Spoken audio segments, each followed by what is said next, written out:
A large part of the economy in the United States depends on the production of foodstuffs. Food and agriculture amounts to about $1 trillion a year. About 13% of the jobs in the United States are directly involved with the food and agriculture system. The state of Texas is highly important in the national food supply.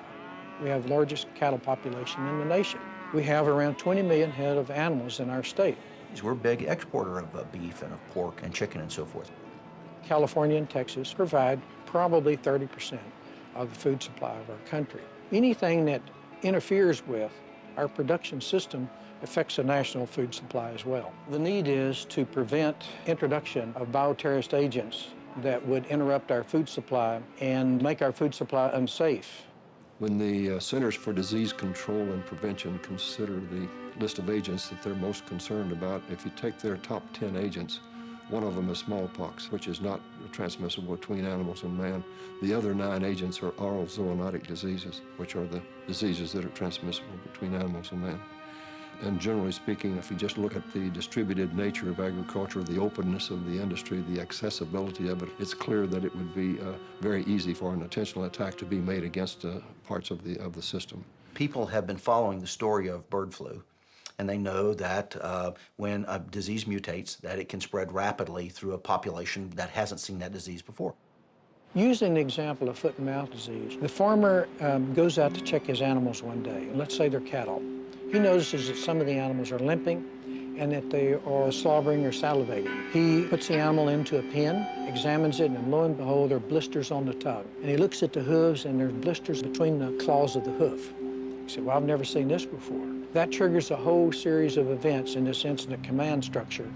Should there be an intentional introduction, say in our feedlots in Texas, those animals could be processed and sent to the other parts of our nation within 24 to 48 hours. We're concerned not only about the economic impact and the impact on the food supply, but also on the impact on the health of the public. So the more we know about nature and what occurs in animals and the microbes of those animals, the more we as a human race will be prepared to deal with those. How do we identify that we got a problem? How do we move rapidly to contain the problem? How do we move rapidly to deal with the problem? How do we move rapidly to restore confidence? Yeah, those are education as well as technical issues. Texas A&M is one of 6 national centers of excellence that have been established by the Department of Homeland Security. Okay, well, let's do real quick. What is Homeland Security? We have a wide variety of Homeland Security programs. Engineering, agriculture has one, the Department of Vet Medicine. We are part of the national fabric and framework to be able to identify and mitigate against foreign animal diseases. I volunteered to go to England and work with the Ministry of Agriculture to help them control, contain, and hopefully eradicate foot and mouth disease from Great Britain. In the United Kingdom, when we destroyed the entire herd, and some of these owners had been breeding these animals literally since the 1500s, I asked, what if we could preserve the genetic traits of this animal after all your animals are destroyed? Would that be something that would be useful to you? And they said, yes, of course. In fact, it's possible that we could actually breed animals that are resistant to foot and mouth disease. It would be a sort of a deterrent that if someone felt like they could destroy our animal population, and we have the ability to make those animals resistant to whatever pathogen it is, we would have a way to reconstitute our animal production capability in the United States with animals that are resistant. Okay, 3, 2, 1. Shinriko was more than a small collection of kooks who bungled their attempts at causing mass casualties. It made use of trained biologists, chemists, and engineers. It sought to purify the world by destroying it. Sound familiar? Okay, you want to hear it back? Yeah, we can use that. We have a short program here for just 3 minutes a week where we focus on one issue each week. We do a book review to recommend how people can expand their ideas. We bring in good guests and let them talk about their issues in the field of Homeland Security. We as a nation are vulnerable in lots of ways. We have a nation that's built where dangerous things are easy to get to. And that opens up the water supply, the petroleum supply, the food supply. Terrorism is only a piece of it.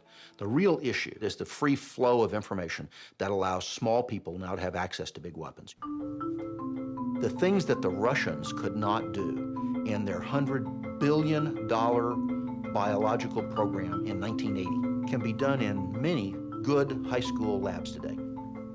So our complex society that is based on high tech and high information, we are going to have a problem for the foreseeable future.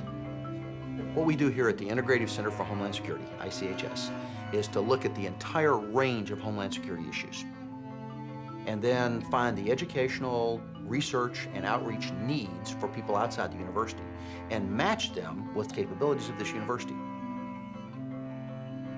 Our destiny is ours to hold as citizens. Education will determine whether we're able to guarantee the destiny of the United States. One of the best microbiologists in the world, and Louis Pasteur himself, mentioned that the last human will probably be consumed by his own microbes. My view is different from that since we have intelligence, microbes don't. We have the ability to create the future. My hope, however, is that we can make ourselves safer as a society without worrying only about attacks. We're having to rethink all those issues, and rethinking those is the job of education.